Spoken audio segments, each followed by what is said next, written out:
Have you guys been hearing about the copyright claims that happened from the Pop the Balloon channel hosted by Arlette and Mooley? Have you guys heard about it? I even got a claim from the videos that I did on one of their contestants, Mozzie. I will link those down in the show notes so you can check them out. About 2 or 3 weeks ago, MTR made a video. He said he wasn't going to be reacting to any more Pop the Balloon videos. At the level of YouTube that he's at, every video that he makes is to generate income. He's not just doing it for fun. It's not a hobby for him.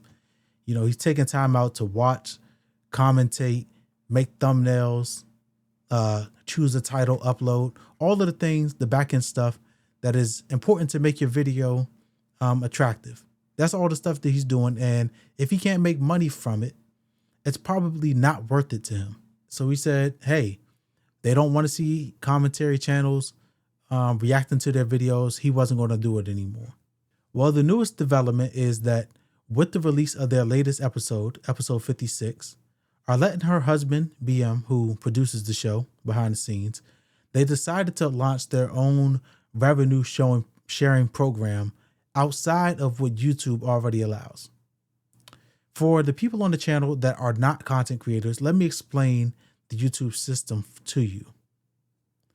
YouTube recently rolled out an option where if you use copyrighted material, you can take that material and do a revenue share. So both yourself and the creator that it belongs to are able to get paid off the content.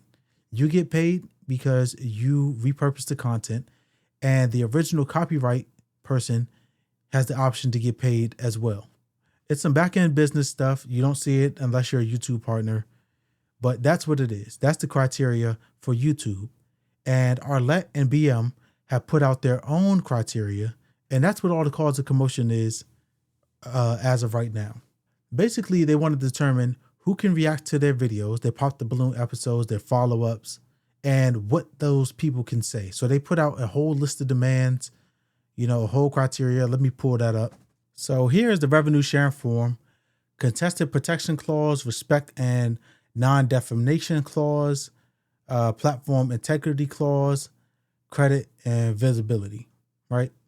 That's the entire gambit of the things that they want people to agree to. That's their criteria for their own revenue sharing platform. I'm going to link episode 56 from Pop the Balloon down in the description so that you can check out that episode. You can check out this form, but I'm also going to link MTR's video as well. But as a small creator, I can only imagine what it takes to put a production together. The work that happens over at Pop the Balloon, it does take time. It takes effort. It takes a lot of coordination with all of those different people coming in. I absolutely understand that. They might have to fly people in. People are driving in. And what they're doing over there on Arlette's channel with Pop the Balloon is so good that even Netflix is trying to reproduce it. They failed, but they did try to reproduce it. And that speaks to the level of professionalism that's happening over there and the work that they put in. But I think this form is a misstep. I think they're kind of shooting themselves in the foot. For one, their guidelines are kind of restrictive and they don't make sense. For one, when you read this, it says participation is subject to approval at our sole discretion. You will be required to acknowledge and adhere to the consent usage guidelines outlined below. If selected, you'll get a response by email. We look forward to reviewing your submission. This would probably work if it was their own content on their own platform. But having this on YouTube, I don't think that this is a case that they can make, and I don't think that it's a case that they can win. Essentially, what I'm seeing here is that you aren't allowed to properly critique personnel that are on the show, because it might cast either that person in a negative light, it might cast Pop the Balloon in a negative light. That's not the way that critiques work.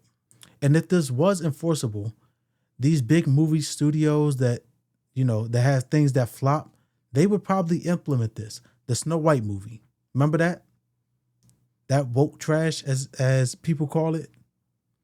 Nobody would have been able to shame the design that they initially had with Sonic and that initial trailer, and then they came back and fixed it based on the critique, based on people offering their opinion.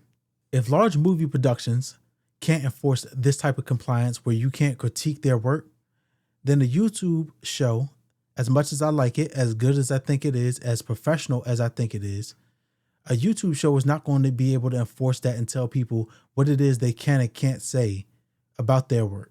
Secondly, MTR, he made a point about the fact that what most reactors do is transformative in nature, basically saying, hey, it's under fair use. And then he used an example from about a decade ago.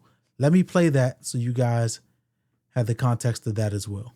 So once again, this is from MTR's channel. He's talking about H3H3 and a lawsuit that they won about a decade ago. Listen, this is my content.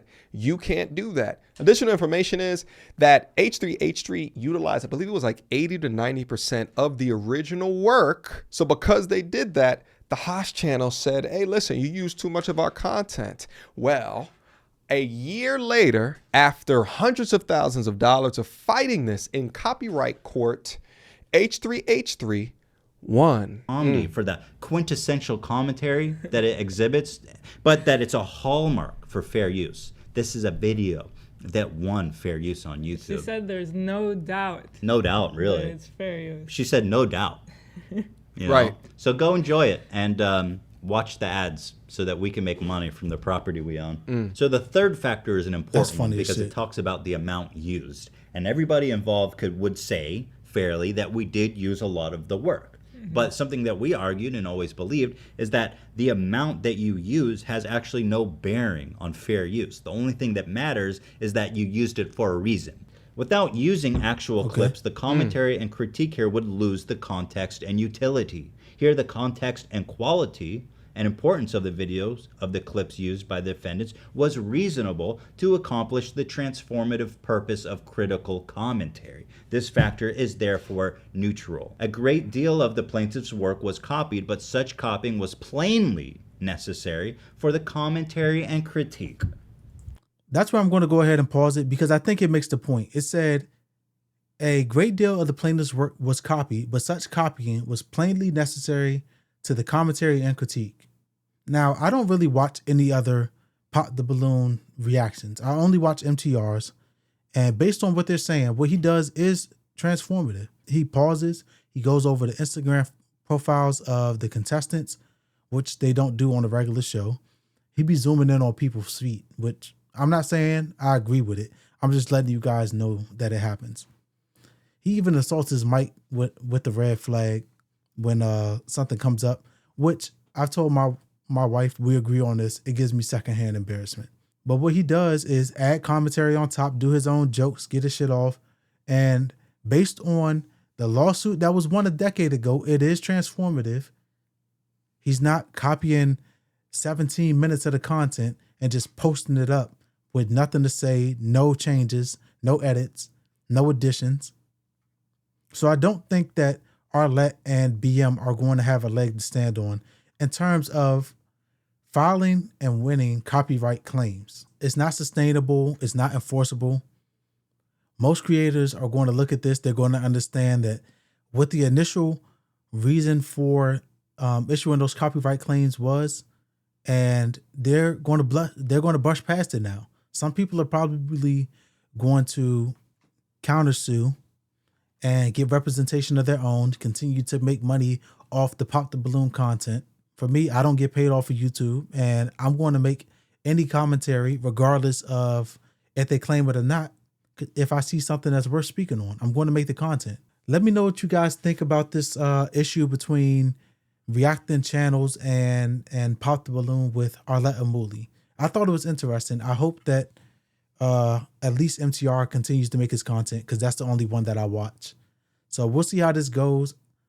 Those are my thoughts. If you guys like the video, subscribe to me back here for the next conversation. And if you have something to say, let the world know. This is the place for discourse. Until next time. Peace.